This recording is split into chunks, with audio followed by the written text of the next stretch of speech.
যে মাসে আমরা এখন আছি,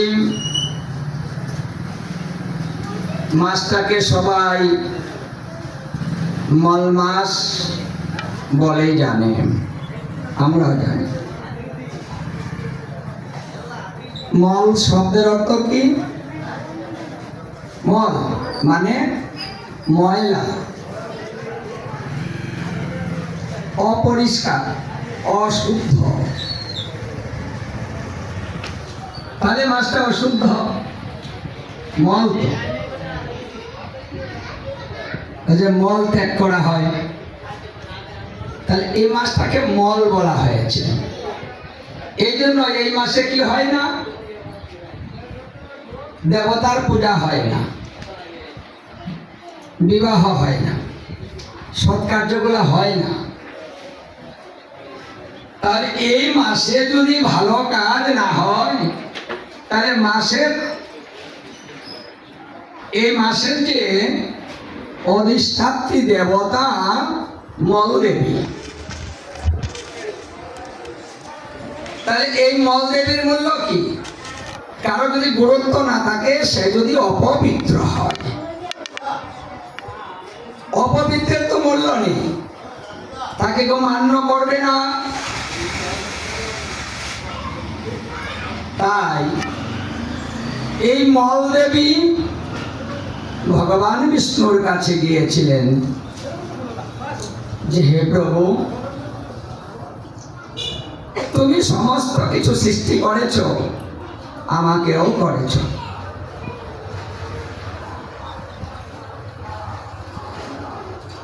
আমার নাম মল,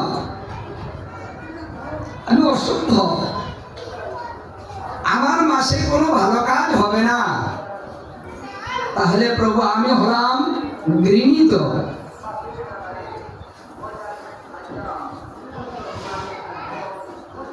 মানে সকলের মূল্য আছে, আমার মূল্য নাই।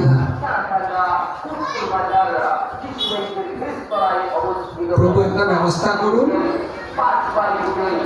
এটাকে পরিত্রাণের কি কোনো ব্যবস্থা নেই? মানে কোনো কাজ হবে না, আমি এত পবিত্র থাকবো? আর কাতর প্রার্থনায় সেটা তো ঠিক আছে, কিন্তু 5 দিন রেখে তোমরা এই উত্তর বাজারে তিনি যাচ্ছ যে, মামুন ভাই আপনি দেখি কিচ্ছু জানেন না। এই উত্তর বাজারে তো ধুলো পরিবেশে এক গুড়িয়ে রয়েছে, এই 5 ভাই গুড়ি এই কাতর প্রার্থনায় বিষ্ণু খাবার খাবেন আর দয়া পরবশ হলেন। ঠিক আছে,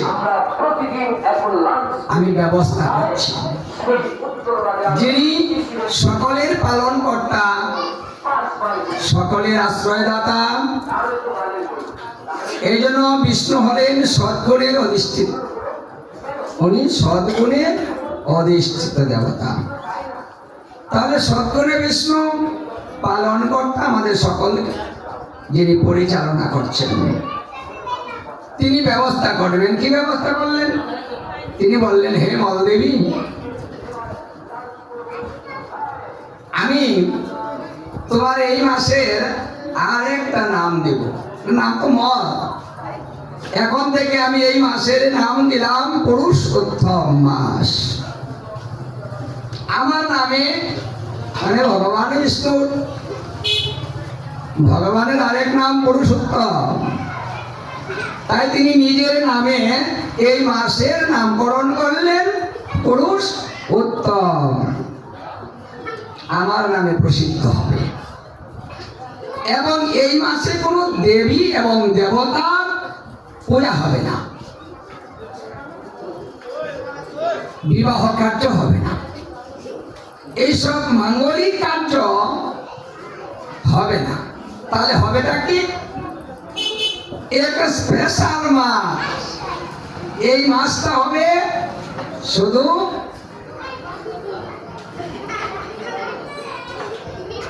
আমার সম্বন্ধীয় যে কাজ, মানে বিষ্ণু জানাতি বৈষ্ণব এই মাসে আমার সম্বন্ধীয় কাজ, তাহলে ভগবানের সম্বন্ধীয় কাজ, যেমন হরিনাম সংকীর্তন হবে। এই মাসে কীর্তনাদি যত বেশি করা যায়, এবং এই মাসে দান দক্ষিণা হবে, যত দান করা যায়। এই মাসে গীতা ভাগবত অধ্যয়ন শ্রবণ হবে। সেটা অন্যান্য মাসের চাইতে লক্ষ লক্ষ গুণে বেশি। মানে এই মাসের এত কৃপা হবে, এই মাস নিয়ম ধারণ করার বিধান থাকবে। এই মলদেবী, তুমি কোনো চিন্তা করো না, এই মাসে সারা মাস শুধু আমার নাম হয়ে আমার ভক্তগণ শুধু আমাকে নিয়ে থাকবে। মানে এই মাসটা আমার ভগবানকে নিয়ে থাকার মাস, নিয়ম ধারণ করা, এই পুরুষোত্তমের কাছে আত্মসমর্পণ করে এক মাস অতিবাহিত করা। তাহলে কি হবে জামাল দেবী? এক মাস যদি কোনো ব্যক্তি এই নিয়মটা ধারণ করে, এক দুই জনম, হাজার জনম নয়, যদি কোটি কোটি জনমে তার কোনো অপরাধ থেকে থাকে, সমস্ত অপরাধ খণ্ডন করে তাকে আমি মুখে পৌঁছিয়ে দেব। তাহলে তার কি হবে? মুক্ত প্রাপ্তি হবে। বাহ! তাহলে এই মাসটা কি প্রতি বছর পাওয়া যাবে? বলছে না দেবী, এই মাসটা প্রতি বছর পাওয়া যাবে না। এই মাসটা 3 বছর, 2 বছর 8 মাস অতিবাহিত হলে এই মাস পাওয়া যাবে। মানে 3 বছরের মধ্যে একবার করে এই মাসটা পাওয়া যাবে। কারণ চন্দ্র সৌর, এই চন্দ্র এবং সৌর মানে সূর্য, এই দুই ভাগে মাস দিন গণনা করা হয়। সৌর এবং চন্দ্র এই দুইয়ের মধ্যে গণনা করতে গিয়ে 10টা দিন এদিক সেদিক হয়ে যায়, 10 দিন বেড়ে যায়। এই যে 10 দিন বেড়ে যায়, এই 10 দিন কি করে মেকআপ করা হয়? ওই মাসের মধ্যে 31, 30, 32, 29 বাড়ানো হচ্ছে আর কমানো হচ্ছে। মানে এইভাবে ওই 10টা দিন মেকআপ করা হয়। তাহলে 3 বছরে 3 10 30টা দিন এমনি ভাবে বেরিয়ে যায়। কিন্তু মাসটা কিন্তু বাড়তি হয় না, কারণ ওই যে 1 দিন 2 দিন বাড়িয়ে দিয়ে দিয়ে সেটা মেকআপ করা হয়। এই জন্য 3 বছরে একটা মাস হয়ে যায়। এই মাসটাকে অধিক মাস বলা হয়। দেখুন, এই মাসটা একটা স্পেশাল ব্যবস্থা। তাহলে এই যে স্পেশাল ব্যবস্থাটা করা হলো, কার জন্য করা হলো? কেন করা হলো? কোন উদ্দেশ্যে করা হলো? কারণটা হচ্ছে কলিহত জীব ধর্মপরায়ণ হবে না, কামাদি কিঙ্কর বুদ্ধি সম্পন্ন হবে, সাধু গুরু বৈষ্ণবের সঙ্গ করতে চাইবে না, নামে রুচি হবে না,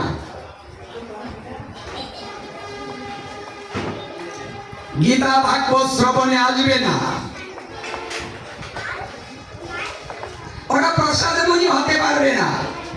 সকলের পক্ষে তো সম্ভব নয়। তাই যারা প্রসাদ বুঝি নয় তাদেরকে উদ্ধার করা হবে কি করে? মানে ঈশ্বর তো শুধু প্রসাদ বুঝিদের জন্য নয়, উনি তো সকলে।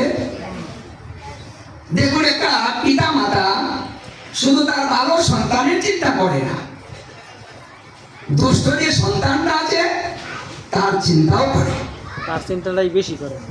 এবং ভালো তো ভালো, ওকে নিয়ে আমার তো টেনশন নেই, কিন্তু আমার ওই মেজো ছেলেটা না, ওকে নিয়ে যত আমার মাথা ব্যথা, আমার ভালো লাগে না, মনেও শান্তি পাবো না। মায়েরা বলেন না গো, বাবারাও বলে। তাহলে দুষ্ট সন্তানকে নিয়ে ভাবনাটা বেশি হয়। তাহলে এই সমস্ত জগতের সমস্ত প্রাণী সৃষ্টি তিনি করেছেন। যেহেতু সমস্ত প্রাণীর সৃষ্টি তিনি করেছেন, তাই চিন্তা করতে হচ্ছে আর কিভাবে জীবকে উদ্ধার করা যায়, কি ব্যবস্থা করা যায়। দেখুন, আমাদের জন্য চিন্তা কিন্তু উনিও করছেন। আমাদের জন্য হয়তো আমরা এত ভাবি না, আমরা এত চিন্তা করিও না। যদি আমাদের চিন্তাই হতো তাহলে তো আমরা সবাই ভক্ত হয়ে যেতাম। তাহলে সবাই ভক্ত হতে পারছি না কেন? কারণ চিন্তা তো মাথার মধ্যে নেই। তাহলে যিনি সৃষ্টি করেছেন তার চিন্তা সদা সর্বদা মাথার মধ্যে ঘুরছে, কি করে জীবকে মুক্ত করা যায়। যার জন্য তিনি কিছু স্পেশাল ব্যবস্থা করলেন। দেখুন, আমরা যে সুযোগটা পেয়েছি, এই সুযোগটা, এই কথাটা, এই বিধানটা, এটা কিন্তু অন্য যুগে ছিল না। আমাদের জন্য ভালো ভালো জিনিসগুলা রেখে দেওয়া হয়েছে। কোথায় রাখলেন? রাধারানীর বান্ধে শ্রীকৃষ্ণ সৃষ্টির প্রথম লগ্নে ওটা গচ্ছিত রেখেছিলেন। ওটা থাক তোমার কাছে, সময় মতো আমি চেয়ে নিব। দেখুন, ভালো জিনিসটা কার জন্য রাখা হয় গো? সমাজে যদি আপনার পরিবারে ভালো জিনিস হয়, তাহলে সেই জিনিসটা কার জন্য রাখেন? যে আপনার সঙ্গে ঝগড়া করে তার জন্য রাখেন? কি যে আপনার শত্রু, ও ভালো জিনিসটা তাকে দিবেন না? কার জন্য রাখেন? যাকে আপনি বেশি ভালোবাসেন তার জন্য রাখা হয়। আমার স্বামী বাড়ি নেই, আজকে ভালো কিছু হয়েছে, ওটা রেখে দেই, আসলে পরে দেব। আমার ছেলেটা বাড়ি নেই, ওটা রেখে দেই, আমার ছেলেকে দেব। দেখো মায়েরা, এইভাবে রাখেন না, যত্ন করে যত্ন করে। তাহলে আমাদের তিনি কত ভালোবাসেন, যত্ন করে যত্ন করে কি কি রেখেছেন তিনি আমাদের জন্য, এগুলো যত্নের দাম। এই পরিকল্পনাটা তিনি সৃষ্টি যখন করেছেন, তখনই তার পরিকল্পনার মধ্যে এই বিশেষ বিশেষ চিন্তা ভাবনা তিনি করেছেন, করে করে রেখে দিয়েছেন। সময় মতো চেয়ে নিব। দেখুন, সত্যযুগ শুরু হয়েছে, 17,28,000 বৎসর গত হয়েছে, কিন্তু এটা বার করেননি, প্রকাশ করেননি, লুকিয়ে রেখেছেন। তারপর যুগ আসলো, ত্রেতা যুগ আসলো, 12,93,000 বৎসর, তখনও বার করা হয়নি, প্রকাশ করা হয়নি। দাপর যুগ 8,64,000 বৎসর, তখনও বের করা হয়নি। কলিযুগ, আর এই কলিযুগ 4,32,000 বৎসর। তাহলে কি সত্য দেখা দাপর কলিতেই বের করেছেন? শ্রীমদ ভাগবতে বলছে নয়, তখনও বের করা হয়নি। তাহলে কখন বের করা হয়েছে সুযোগটা? দেখুন, আমরা কত ভালো, আমাদেরকে তিনি কত ভালোবাসেন। ওনাকে কিন্তু আমরা ভালোবাসি না, কিন্তু উনি আমাদের কত ভালোবাসেন। এত যুগ চলে যাচ্ছে, কাউকে দিচ্ছে না।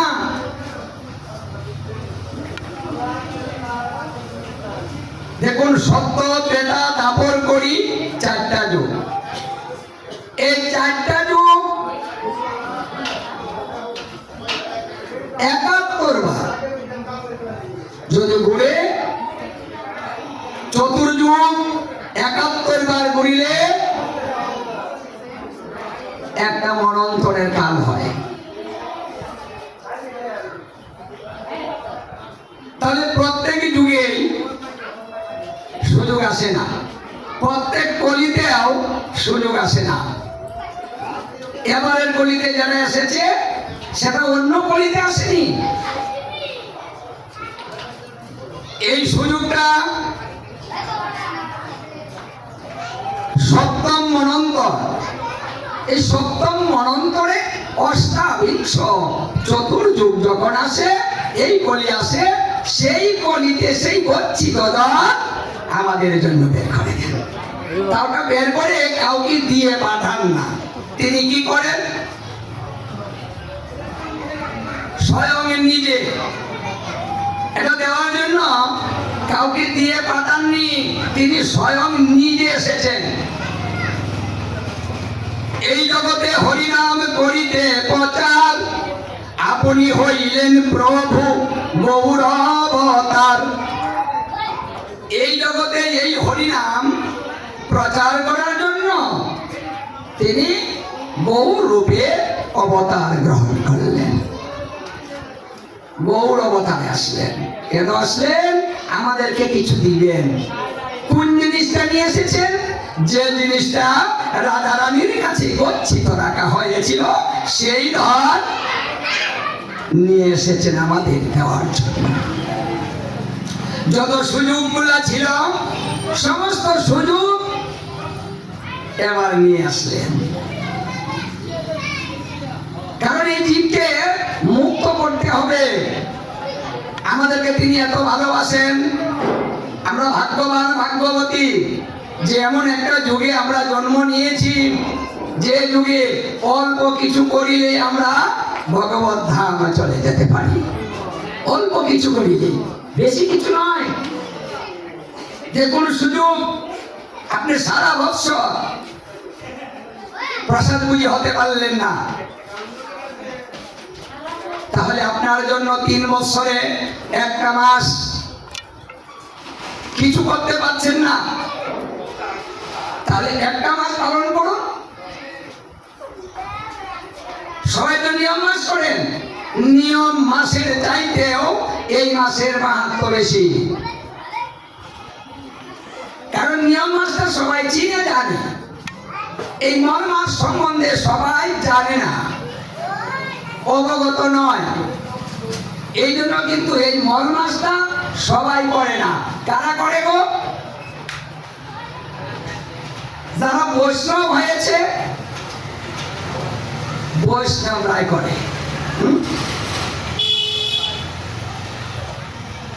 অন্যরা বেশি করে না। এখন 2-4 জন করে হচ্ছে, অল্প অল্প করে হচ্ছে। কিন্তু না, এটা শুধু বৈষ্ণবদের জন্য না। কারণ বৈষ্ণবরা তো সারা বৎসর নিয়ম করছে, সারা বৎসর গুমরাহ করছে। ওরা তো অনিয়মই নয়, ওরা তো নিয়মের মধ্যেই চলছে। তাহলে আবার তাদেরকে নিয়ম দিতে হবে কেন? দেখুন, এটা কিন্তু বিশেষ করে সকলের জন্য ব্যবস্থা করলেন, যারা সারা বৎসর নিয়ম ধারণ করতে পারে না, এটা তাদের জন্য সুব্যবস্থা। দেখুন, গোবিন্দ পক্ষপাতিত্ব করে না। যে ভালোবাসে তার কাছে যায়, যে ভালোবাসে না তার কাছে যায় না। এই জন্য তিনি ব্যবস্থা করে দিলেন। এই নিয়ম মাস যেভাবে পালন করেন, ঠিক সেইভাবে এই পুরুষোত্তম মাস পালন করার বিধান। অবিষ অন্ন খেয়ে মাসটা অতিবাহিত করতে পারলে অতি উত্তম। যদি না পারেন, আমিষটা বর্জন করেন। এই মাসে আমিষ নিবেন না। এই মাসে আমিষ নিলে কোটি কোটি পাপ হবে এক মাসে। যেরকম কোটি কোটি জন্মে যদি আপনার পাপ থেকে থাকে, এক মাসে সমস্ত পাপ ধুয়ে মুছে পরিষ্কার হয়ে যাবে। তেমনি যদি কেউ নিয়ম ধারণ না করে তার অপরাধ হয়। তাই সুযোগ যখন পেয়েছি তাহলে সুযোগটা কাজে লাগাই। যারা এই মাসে শ্রবণ করতে এসেছেন, অন্যান্য মাসের চাইতে কোটি কোটি গুণে বেশি এত লাভ। সবাই তো লাভ করলেন, বিনা লাভে তো কেউ কিচ্ছু করতে চান না। কে গো, লাভ ছাড়া কেউ পূজা করে? এই যে বৈষ্ণব সেবা দেয় না, তার মধ্যে লাভ আছে। মানত করে ফেলে আগে, ও গোবিন্দ এই কাজটা তুমি যদি করে দাও, আমি তোমার নামে একটা বৈষ্ণব সেবা দিয়ে দিব। কি ওটা লাভ নয়? দেখো, আমার যদি একটা ছেলে হয় তাহলে আমি একটা বড় করে ভোগ দিব। কি কিছু তুমি দাও, আমিও দিব। আমাদের ভালোবাসাটা দিয়া রে দিয়া, হ্যাঁ তুমি দাও আমি দেব, নিষ্কাম নয়। এই জন্য জীব যেহেতু লাভের পাগল, লাভ ছাড়া কিছু বোঝে না। এবার গোবিন্দ চিন্তা করে সেই রকম লাভ বের করলেন। গীতা ভাগবতে আসো, প্রতি পদে পদে অশ্বমেধ যজ্ঞ হবে। যে যজ্ঞগুলা কলিকালে নিষিদ্ধ। কলিকালে কিন্তু যজ্ঞ নিষিদ্ধ। কোন যজ্ঞ? সব যজ্ঞ না, মানে আগুন দিলে যজ্ঞ হয়ে যায়, সব আগুনের যজ্ঞ নিষিদ্ধ। বিষয়টা এমন নয়, বিশেষ বিশেষ, যেমন অশ্বমেধ যজ্ঞ, রাজসীয় যজ্ঞ, বাজপেয় যজ্ঞ, গোমেদ যজ্ঞ, মানে এই যে যজ্ঞগুলা এখন নিষিদ্ধ, কিন্তু তার কৃপাটা সেটা আমরা পেতে পারি। অশ্বমেধ যজ্ঞ খুব প্রভাবশালী যজ্ঞ। এই যজ্ঞ সম্পাদন করতে হলে শক্তি এবং অর্থ দুটার প্রয়োজন হয়। অসংখ্য অর্থ থাকতে হবে, লোকবল থাকতে হবে, শক্তি সামর্থ্য থাকতে হবে।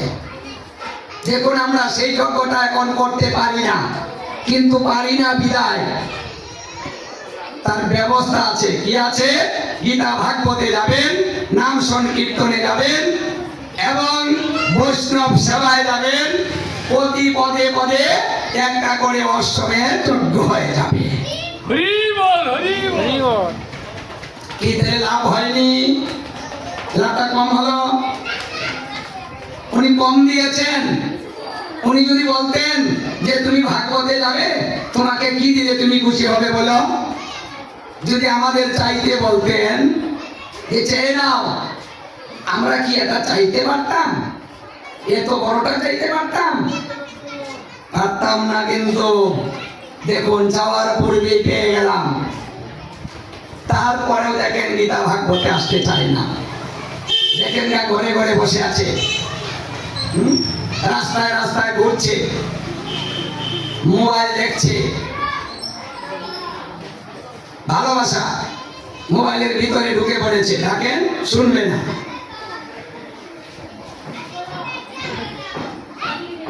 এত কৃপা উনি দিলেন, তারপরেও নিতে আসি না আমরা। এই জন্য তিনি ব্যবস্থা করে দিলেন যে এই মাস, এই পুরুষোত্তম মাস যারা পালন করবে তারা অত্যন্ত ভাগ্যবান, ভাগ্যবতী হবে। তাহলে ভাগ্যবান ভাগ্যবতী কারা? যারা এই সুযোগ গুলা গ্রহণ করে, তারা যারা এই বছর করতে পারেন নাই, এখন সংকল্প করবেন যে আমি আগে বুঝতে পারিনি, আমি করতে পারিনি, আমি এবার সংকল্প করিলাম আরেকবার যখন এই পুরুষোত্তম মাস আসবে আমি নিয়ম ধারণ করিব। হরি বল হরি মানে এই কথাটা আপনি এখন বলুন।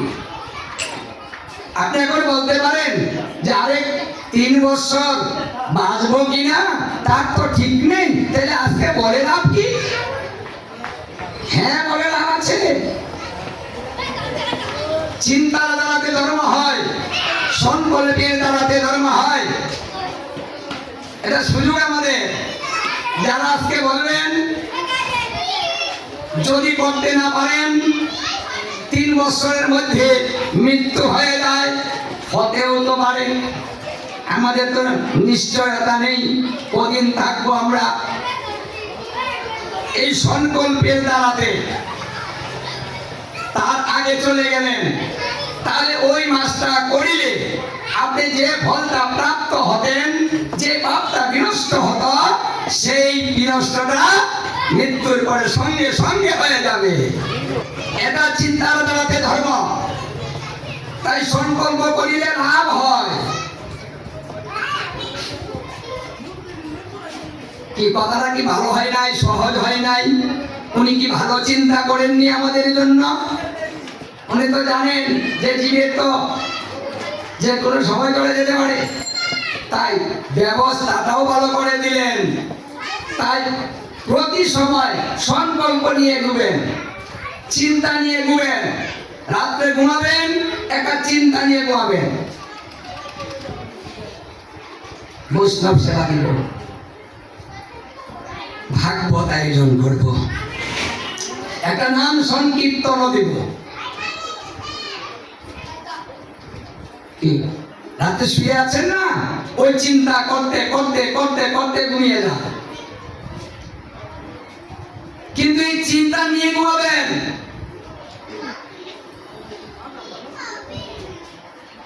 এই কথা হরিভক্তি বিলাসেও বলা হয়েছে, চিন্তার দ্বারাতে ধর্ম। সুযোগটা কেন হাতছাড়া করবেন? চিন্তা করতে তো টাকা লাগে না, আজে বাজে চিন্তা কেন করতে যাবেন? এই চিন্তাগুলা করে করে ঘুমাবেন। যদি ঘুমের মধ্যে কারো মৃত্যু হয়, এই চিন্তার দ্বারাতে সে মুক্তি লাভ করে ফেলবে। দেখুন, মনের ইচ্ছা কাজে লাগালে কত বড় ধর্ম হয়। এটা হবে আমাদের সুযোগ। তাই আজকে মনে মনে সংকল্প করেন, পরিবারের সবাইকে নিয়ে করবেন। তিনি যখন স্বয়ং কথা দিয়েছেন মলদেবীর কাছে, মলদেবী তুমি যাও, তাই তুমি হবে সর্ব আদরণীয়, তোমাকে সবাই ভালোবাসবে। তাই পুরুষোত্তম মাস ভালোবাসার মাস,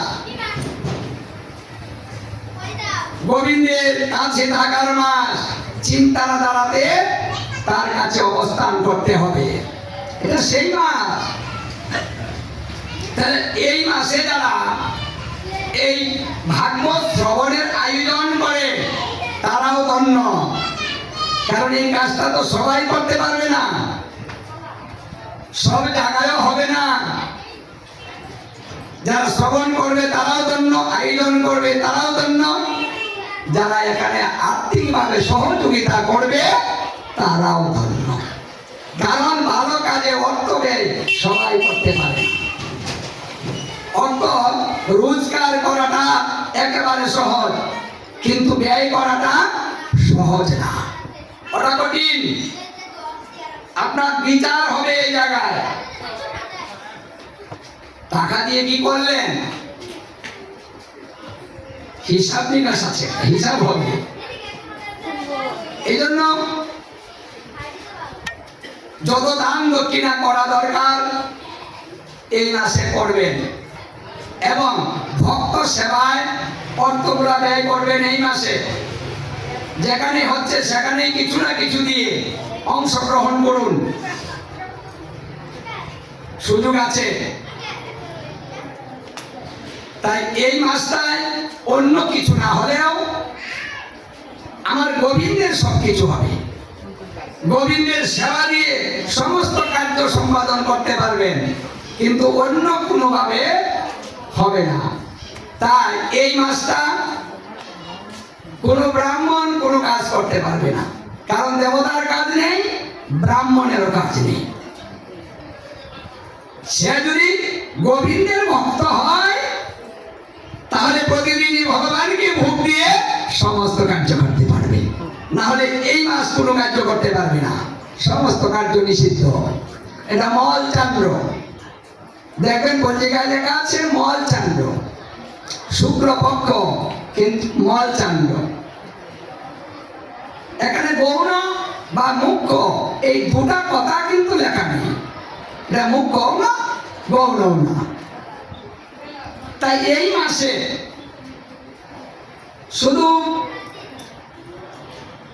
যদি কেউ মৃত্যুবরণ করে তার শ্রাদ্ধটা হবে, কিন্তু বাৎসরিক শ্রাদ্ধ হবে না, কারণ সে মৃত্যুবরণ করেছে হয় মুখ্য না হয় গৌণ। গৌণচান্দ্র জ্যৈষ্ঠ, গৌণচান্দ্র, মুখ্যচান্দ্র এভাবে লেখা থাকে, কিন্তু এই মাসে কিন্তু ওটা লেখা নেই। যেহেতু নেই, এই মাসের যত কার্য আছে সেই কার্যগুলো পরের মাসে চলে যাবে। মুখ্য এবং গৌণ যে মাসে আছে পরের মাসে আছে সেই মাসে চলে যাবে। তাহলে দেখুন গোবিন্দ আমাদের জন্য কি ব্যবস্থা করে দিলেন। এত সুন্দর ব্যবস্থা পেয়েও যদি আমরা সেই ব্যবস্থাগুলো গ্রহণ না করি, তখন গোবিন্দ আমাদের জন্য আর কি করবেন, আর কত সুযোগ দিবেন, অনেক দিয়েছেন। তাই পরিবারের সবাইকে নিয়ে গীতা ভাগবতে আসবেন। যেহেতু হাঁটলে অশ্বমেধ যজ্ঞ হয়, তাহলে পরিবারের সবাইকে নিয়ে আসুন, একটু হাঁটুন। যদি হেঁটে হেঁটেও চলে যায়, দর্শন করেও চলে যায়, একবার যদি দর্শন করে যায় দাপর যুগের 1 মাস পূজা হয়ে যাবে। একবার দর্শনে 1 মাস পূজা হয়, তাহলে দর্শনে লাভ, শুধু লাভ আর লাভ। তাই বাড়িতে ছেলে মেয়েকে রাখবেন না, সবাইকে পাটে নিয়ে আসবেন, যে আসো একটু শ্রবণ করো, মোবাইলটা রাখো, পরে দেখো। বুঝিয়ে সুঝিয়ে নিয়ে আসবেন, এখানে আসবেন, তার মন পরিবর্তন হবে। আমাদের ছেলে মেয়েদের মানুষ করতে হলে পিতা মাতার দায়িত্ব আছে। এই জন্য শাস্ত্রে বলেছে 8 বছর বয়সে ধর্ম শুরু করাতে হবে, 8 বছর বয়সে দীক্ষা নিতে হবে, 8 বছর বয়সে একাদশী ব্রত পালন করিতে হবে।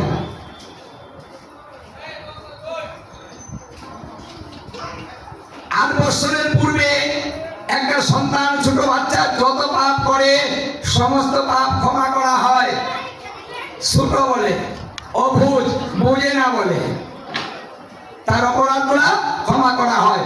যখন তার 8 বছর পূর্ণ হয়, তখন সেই অপরাধ আর খণ্ডন হয় না, তখন থেকে তার হিসাব চলে আসে কি করছে সে। অথচ আমরা 8 বছর বয়স থেকে সন্তানকে ধর্ম শিক্ষায় শিক্ষিত করি না, আমাদের মাথার মধ্যে ওটা ঢুকে না। এখানে ছেলে মেয়ে শুধু দোষ নয়, মাতা পিতারও দোষ আছে। কারণ মাতা পিতার কথা কখন মানে সন্তান, যখন ছোট থাকে তখন মানে, যখন বড় হয়ে যায় তখন মানবে। তখন তো আপনার বুদ্ধি নিবে না, ওর বুদ্ধি আপনি নিবে। তখন বলবে তুমি কি বুঝো, হ্যাঁ, ও কথা বলে বসিয়ে রাখবে। আর যখন 8 বছর 10 বছর 12 বছর থাকে, তখন আপনার দমকটা কিন্তু সে মানে। এই সময়ের মধ্যে যদি সন্তান মানুষ করতে না পারেন, আর মানুষ করার সুযোগ পাবেন না, আপনার কথা মানবে না। যদি মানুষ হয় সে একা একা হবে, কিন্তু আপনি করতে পারবেন না। এই জন্য মায়ের দোষে সন্তান দুষ্ট হয়। এখানে মায়ের দোষ শাস্ত্রে বলছে, বাবার দোষে সন্তান মূর্খ হয়। তাহলে বাবারও দোষ আছে, মায়েরও দোষ আছে। একজনের দ্বারাতে দুষ্ট হচ্ছে, আরেকজনের দ্বারাতে মূর্খ হচ্ছে। বংশ দোষে কৃপণ হয়, এটা বংশের দোষ, ধারাবাহিক ভাবে চলে আসে। এটা গোষ্ঠীরা এটা এরকম কি আমরা বলি না মাঝে মাঝে, হ্যাঁ, কিপ্টার গোষ্ঠী। যারা হিসাব করে চলে না তারা সমাজে দরিদ্র হয়। দেখুন যারা দরিদ্র বেশিরভাগই হিসাব নাই। তখন কিন্তু যারা আমরা ভালো চলি না তারা বলি হিসাব আছে নাকি, চলতে পারে না, শুধু শুধু এত টাকা রোজগার করে আর চলতে পারে না, যেরকম বেডি এইরকম বেড়া। মানে এইভাবে আমরা বলি না গো। তাহলে শাস্ত্র তো ওটাই বলছে যে যারা হিসাব করে চলে না তারাই দরিদ্র হয়। তাহলে এখানে দুষ্কার সন্তান মানুষ হয়নি, দুষ্কার মাতা পিতা। সন্তানের সমস্ত দোষের অপরাধের ভাগ মাতা পিতাও পাবে। এর জন্য মাতা পিতাকে সচেতন হতে হয়। ব্রহ্মা এই কথাটা সর্বপ্রথম স্বয়ম্ভু মনুকে বলেছিলেন যে হে মনু, সংসার করতে গেলে মন ভালো করতে হয়, মন যদি ভালো না থাকে সংসার ভালো নয়। স্বামী স্ত্রীর যদি মন ভালো না থাকে সন্তান ভালো হবে না। হে মনু, তপস্যা করে মনটা ভালো করে না। ব্রহ্মা তপস্যা করার আদেশ দিয়েছিলেন মন ভালো করার জন্য। বিবাহ নয়, বিবাহ পরে হবে, আগে তপস্যা করে মনটা ভালো করে নাও। শতরূপা এবং মনু এই দুইজনে 100 বছর করে তপস্যা করেছিলেন। তারপরে তাদের বিবাহ হয়েছে, স্বয়ং ব্রহ্মা তাদেরকে বিবাহ দিয়েছিলেন। তাহলে সন্তান নিতে হবে, সৃষ্টি শুরু হবে। তখন ব্রহ্মা বললেন না, নেওয়া যাবে না, আবার তপস্যা করো। একবার স্বামীর জন্য স্ত্রীর জন্য তপস্যা হবে, আরেকবার সন্তানের জন্য হবে। আচ্ছা, আমাদের সমাজে কি বিবাহের পূর্বে এইসব তপস্যার চিন্তা মাথার মধ্যে আসে? জানে না ভালো স্বামী চাই, চিন্তা করি একটু তপস্যা করে নিয়ে ভগবানকে তুষ্ট করি, তারপরে হয়তো ভালো আসবে। এই চিন্তাকে আমরা করি না। আর করি না বিদায় কিন্তু বিপদ। সমাজে কেমন বিপদ হচ্ছে দেখতে পাচ্ছেন না? কি গো, শান্তি আছে? কে কথা কেউ মানে? কেউ সহ্য করতে পারে? এদিকে শাশুড়ির কথা মানছে না, আবার বউ কথা মানছে না। শাশুড়ি আর বউ সাপ আর নীল লেগে থাকে। কি গো, থাকে না? মিল হচ্ছে না। স্বামীর সঙ্গেও হচ্ছে না।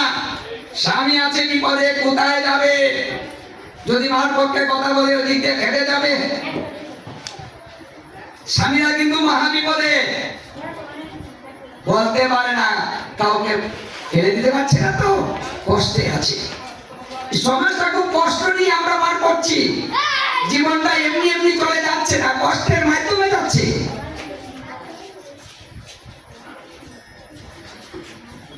হে শতরূপা, হে মনু, দুজনে তপস্যা করো, তারপরে আমি সময় হলে বলবো কখন তোমাদের সন্তান নিতে হবে। এরা দুজনে সন্তানের জন্য আরো 100 বছর করে তপস্যা করেছিল। দেখুন, সাধারণ কথা। আর এখন যদি ছেলে মেয়েদের ভালো কিছুর জন্য নিয়ম দেওয়া হয় আর মন্ত্র জপ করতে দেওয়া হয় যে তুমি এই মন্ত্রটা জপ করো, তুমি ভালো কিছু পাবে, করবে না। মোবাইল জড়িয়ে দেন, দিয়ে বলেন যে তুমি সারা রাত মোবাইল দেখো, দেখবেন সারা রাত ঘুমাবে না। সারা রাত আপনার কথা মানবে, মোবাইল দেখবে। কিন্তু মন্ত্র জপ করতে দেন, ওটা করবে না। শিক্ষাটা যদি ছোট থেকে না হয় তাহলে বড় হলে আর এইসব শিক্ষা হয় না। তাহলে আমাদের সৃষ্টির প্রথম লগ্নে আমাদের যে শিক্ষাটা দেওয়া হয়েছে আমরা কিন্তু সেই শিক্ষাটা সমাজে চালু করতে পারিনি। সমাজে কি করেছি? কুসংস্কার গুলাকে চালু করেছি। পূর্বপুরুষ যা করেছে আমাকে তাই করতে হবে, কিছু কুসিদ্ধান্ত আমরা চালু করেছি। কিছু বললেই এটা অজুহাত, পূর্বপুরুষে করেছে, হঠাৎ করে নতুন নতুন সাধু হয়েছে, আর কত যে গুরুদেব নেমেছে নতুন নতুন, আর কত কি নেমেছে জীবনেও শুনি নাই। এই নতুন নতুন ওরা এসে নতুন নতুন নিয়ম বানাচ্ছে। আসলে কি কথাটা তাই? ওরা বানাচ্ছে না, না, কোন সাধু নিয়ম বানাচ্ছে না। নিয়মটা আগেই ছিল, কিন্তু নিয়মটা প্রকাশ ছিল না, নতুন করে প্রকাশ হয়েছে, তাই নতুন নতুন মনে হচ্ছে, আর কিছু না। কথাটা পুরা দেখুন, আপনি যে পূর্বের কথা অজুহাতটা দেন, পূর্বের ইতিহাস জানেন যে পূর্বপুরুষে যা করেছে আপনি তা করবেন? পূর্বপুরুষে যে নিয়মগুলা ছিল, কারো যদি অন্য ধর্মের লোকে জল মেলে মারত, সেই জলটা যদি তার শরীরে পড়ে যেত, মুখে পড়ে যেত, আর জাত চলে যেত। তখন এইভাবে সমাজপতি যারা ছিল তাদের কাছে বিষয়টা জানানো হতো। জানাতে গেলে কি করতো? এটা নিয়ে চিন্তা করতো, একটা পাতি দিত। পাতি তো দেয়, কারা দেয় গো? যারা পণ্ডিত, না গো পাতিকা দেয়। কিছু হলে দৌড়ে যান না পণ্ডিতের কাছে পাতি দেওয়ার জন্য। পাতি দেয় পণ্ডিত, তাই না? কারণ সে শাস্ত্রজ্ঞ। পণ্ডিত স্মৃতি পণ্ডিত আছে, কাকথিত পণ্ডিত আছে। তখন যারা স্মৃতি শাস্ত্র পণ্ডিত, স্মৃতি পণ্ডিত যারা, তারা পাতি দেওয়ার অধিকার রাখে, ওরা পাতি দিত। তখন কি পাতি দিত জানেন? যে ওর তো জাত চলে গিয়েছে, ওকে আর ফেরানো সম্ভব নয়, তাই তত্ত্ব গীতকে তার প্রাণ বিসর্জন করিতে হবে। কথাটা বুঝতে পেরেছেন? কি বিধানটা ছিল? তত্ত্ব গীত মানে গরম করতে হবে। কি ঘি তো সবাই ছিলেন না, ঘি, ও ঘিটাকে জাল দিয়ে গরম করতে হবে। যখন ঘিটা উঠবে তখন ওই ঘিটা ওকে খেতে দিতে হবে। ওটা খেয়ে সমাজের সকলের সামনে সে মারা যাবে। কথাটা চিন্তা করে দেখুন, এখন যদি সমাজের কেউ এই বিধানটা দেয়, মানবেন? কে আছেন পূর্বপুরুষকে মানবেন? হাত তুলে তো দেখি। পূর্বপুরুষ মানবেন, এটা পূর্বের নিয়ম ছিল। কি কেউ মানবেন? হাত তুলেন না একদম দেখি। ঘি খেয়ে কে মরতে চান দেখি? কেউ মরবেন না, কেউ মরবেন না, কেউ মরবে না। এখন যদি এই বিধানটা কেউ চালু করে, ওকে মানবেন? যদি আপনার গুরুদেব বলে যে ওটাই বিধান, আপনি কি গুরু বাক্য শিরোধার্য চিত্তে করিয়া ঐক্য আর না করিয়া আসা, এই কথাটা কি ভাবতে পারবেন? বলেন তো দেখি, গুরু বাক্য রক্ষা করতে পারবেন? পারবেন না। গুরুদেবের বিধান দিতে হইলে গুরুদেব বিধান দিবে না, দিব না। কে দিব না? কেটা আগে ছিল, এখনো থাকবে। আচ্ছা, যদি দেয় মানবেন? বগুড়ার এক গুরুদেব ধর্মপাশায় গিয়ে একটা বিধান দিয়েছিল, সিংহারা। এটা বেশ কিছু আগের কথা। ওই বিধান শুনে যারা মন্ত্র নিয়েছে তাদের মাথা নষ্ট হয়ে গিয়েছে। উপায় কি? এখন গুরু ধরলে তারা যায় না, কি বিপদ, মানে একটা মহা মুশকিলে পড়েছে।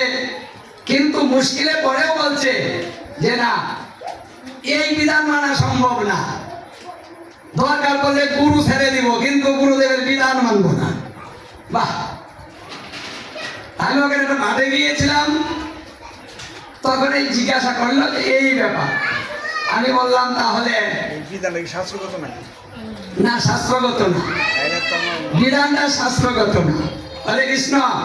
এই যে ঘি খেয়ে মরতে হবে, ওটা কি শাস্ত্রগত ছিল? ওই আমরা তো খুঁজে পাচ্ছি না কোন শাস্ত্রে আছে এই বিধানটা, খুঁজে পাচ্ছি না। কেন পাচ্ছি না খুঁজে? কারণ বিধানটা নেই। মহাপ্রভু এসে তার প্রতিবাদ করলেন, অসম্ভব। কারো যদি দাঁত চলে যায় তাহলে তার পাপ হয়, যদি পাপ হয় পাপের মুক্তির ব্যবস্থা করতে হবে। কি ভজন বাড়াতে হবে, হরিনাম করতে হবে, সাধুগুরু বৈষ্ণবের সঙ্গ করতে হবে, গীতা ভাগবত অধ্যয়ন করতে হবে, তীর্থ তীর্থ ভ্রমণ করিতে হবে, তাহলে তার পাপ কেটে যাবে। ওটা আবার কোন ধরনের বিধান? এই কথাটা মহাপ্রভু বলেছিলেন। এমন বিধান নেই, মরতে হবে না, আত্মহত্যা মহাপাপ। সে ঘি যদি গরম করে কেউ খেয়ে মরে, তাহলে তার তো আত্মহত্যা হলো, তাহলে আত্মহত্যা মহাপাপ। একেতে এক পাপ করেছে, আরেক মহাপাপী তাকে লিপ্ত করানো হচ্ছে দূর করে। এটা কোন ধরনের সমাজ, কোন ধরনের ব্যবস্থা? আমার মহাপ্রভু তার প্রতিবাদ করেছেন। তারপর থেকে ওটা বন্ধ হয়ে গিয়েছে, কাউকে মরতে হয়নি। তাই যারা পূর্বপুরুষ মানতে চান তারা মানেন, সমস্যা নেই, এটাও মানেন। কি কি খাবেন আর মরবেন, নিয়ম মানেন, মানবেন না, তাহলে আপনি পূর্বপুরুষ মানছেন না।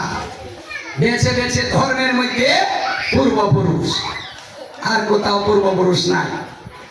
হরে কৃষ্ণ। শূদ্র যদি ভুলক্রমে শাস্ত্র কথা শুনে ফেলত, তাহলে লোহার শিক গরম করে তার কর্ণে দিয়ে প্রবেশ করানো হতো। মানলেন এই বিধান? এখন কেউ শাস্ত্র শুনেছে, তার কানটা নষ্ট করতে পারবেন এইভাবে? পারবেন না, কারণ এটা শাস্ত্রগত বিধান নয়, এটা ছিল গোড়ামি। আর এই গোড়ামির কারণে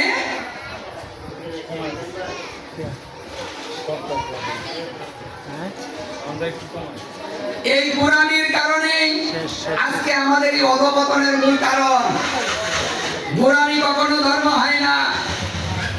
আমার মহাপ্রভু এসে তার প্রতিবাদ করে সবাইকে নিয়ে একাকার করে দিয়ে ধর্ম শিক্ষা দিয়ে গেলেন। জাতির কোনো বিচার নাই, সবাই এক জায়গায় বসে ধর্ম করিবে। এই যে এক জায়গায় বসেছেন, এখানে জাতির কোনো বিচার আছে? বিচার নেই। এই কাজটা কিন্তু মহাপ্রভু এসে করেছেন। উঁচু নিচু, অস্পৃশ্যতা, মানুষকে ঘৃণা করা হতো।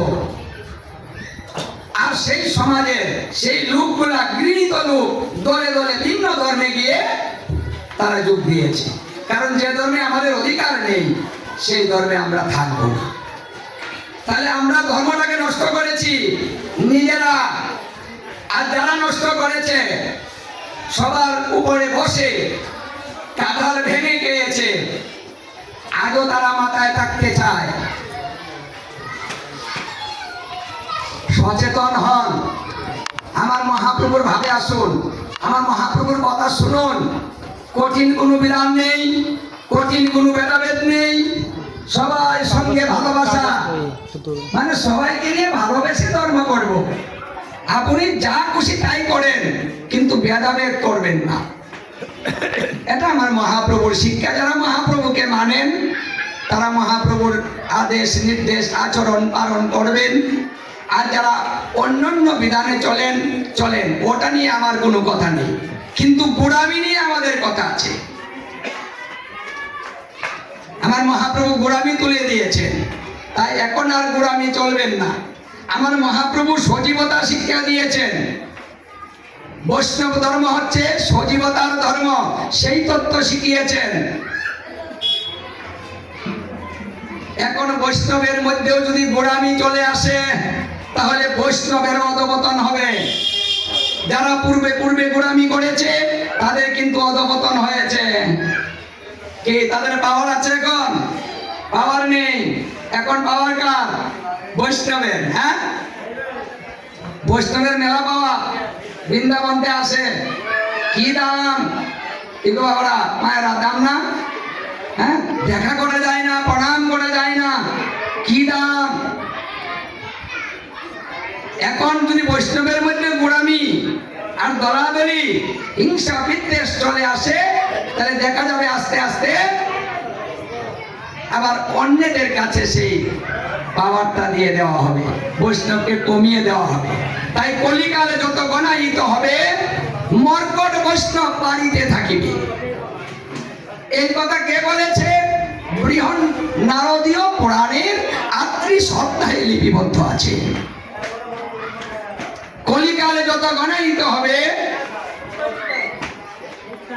ভণ্ড প্রতারকে ধ্যান বলে যাবে, বৈষ্ণব বাড়বে, মর্কট আর ভণ্ড প্রতারক তা হবে।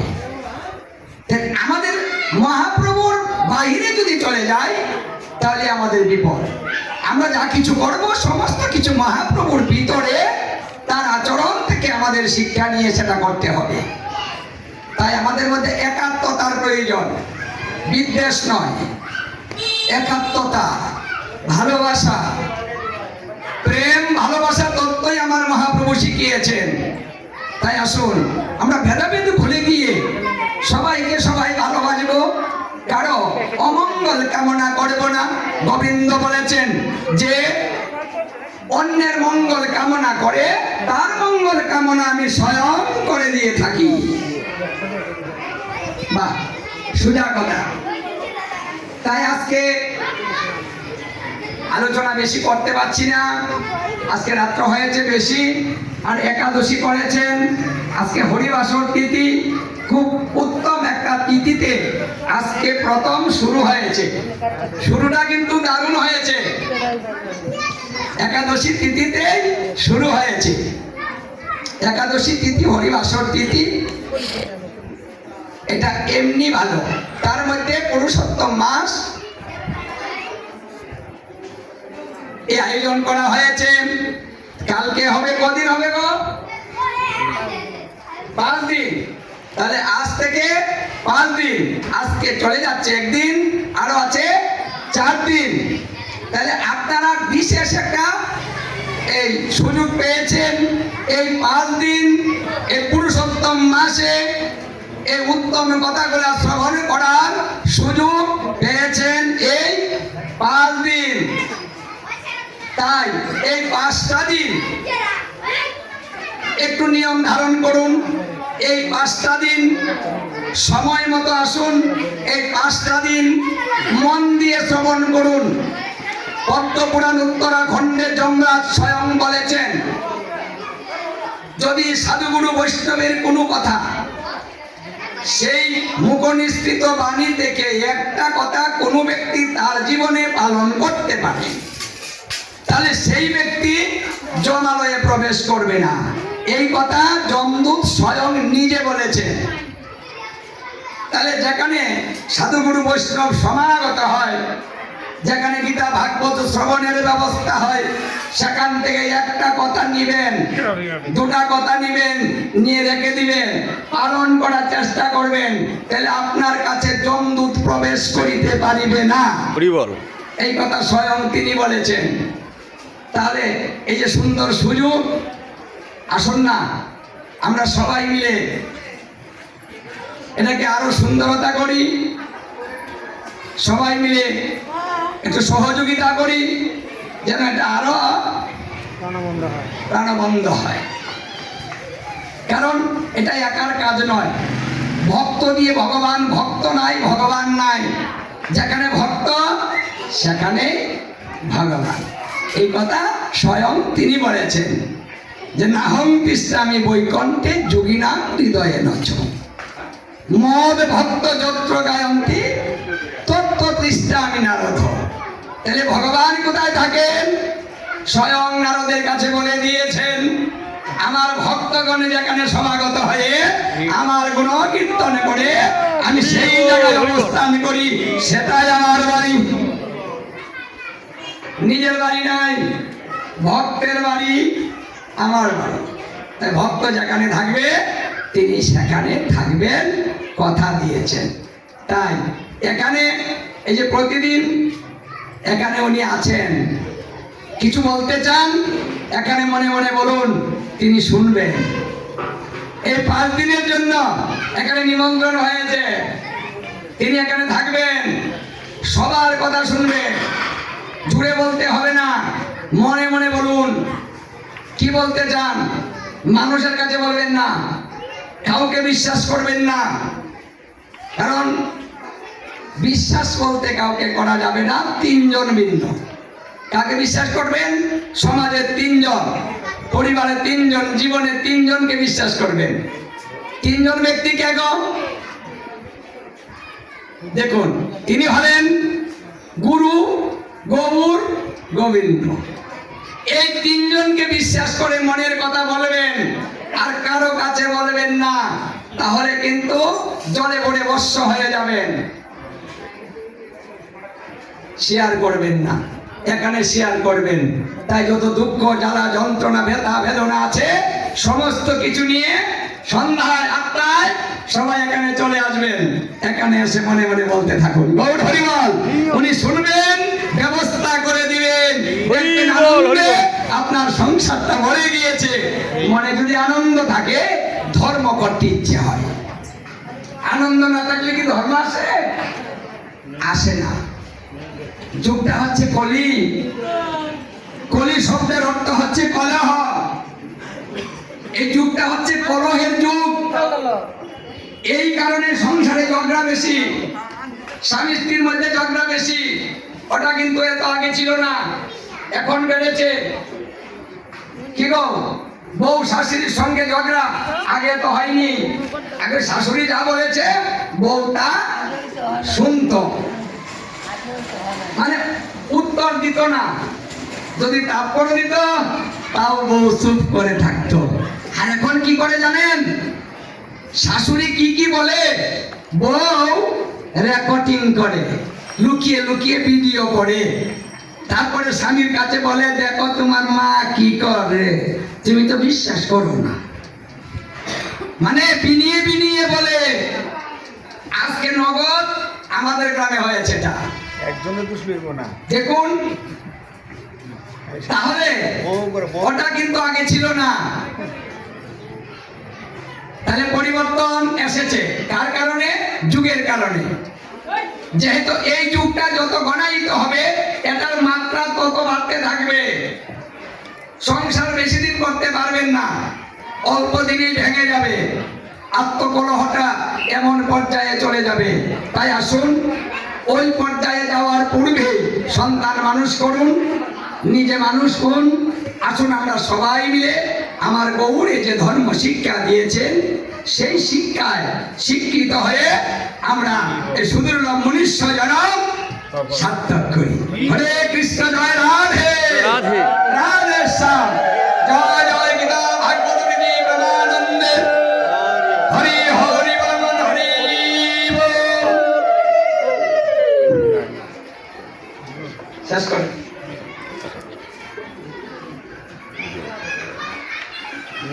কেউ যাবেন না? কেলো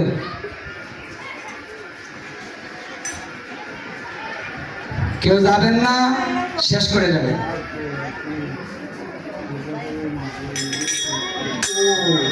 ওটা আমি জানি না। আচ্ছা, কি কি উদ্দেশ্যে? কি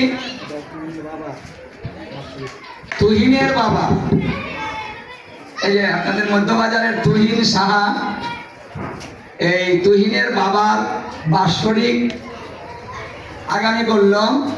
সেই উদ্দেশ্যে বৈষ্ণব সেবার আয়োজন করা হয়েছে। মধ্যাহ্নকালে ভোগরাগ হবে, ভোগান্তে প্রসাদ বিতরণ হবে। আপনারা সকলে নিমন্ত্রণ গ্রহণ করুন। হরে কৃষ্ণ। সবাই সবাইকে নিয়ে, আশেপাশে যারা আছে সবাইকে নিয়ে মধ্যাহ্নে চলে আসবেন। হরে কৃষ্ণ। একটা বিশেষ নিমন্ত্রণ পেয়েছেন, সবাই কি শুনেছেন?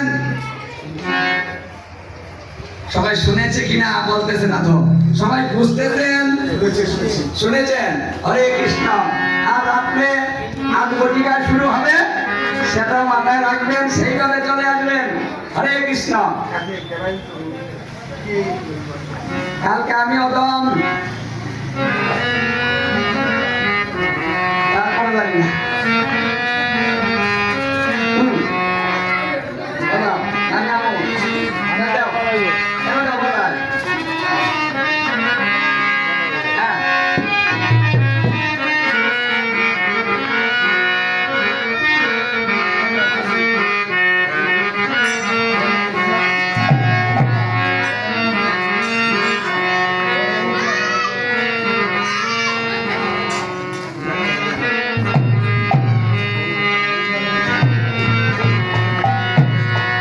জয় জয় রাম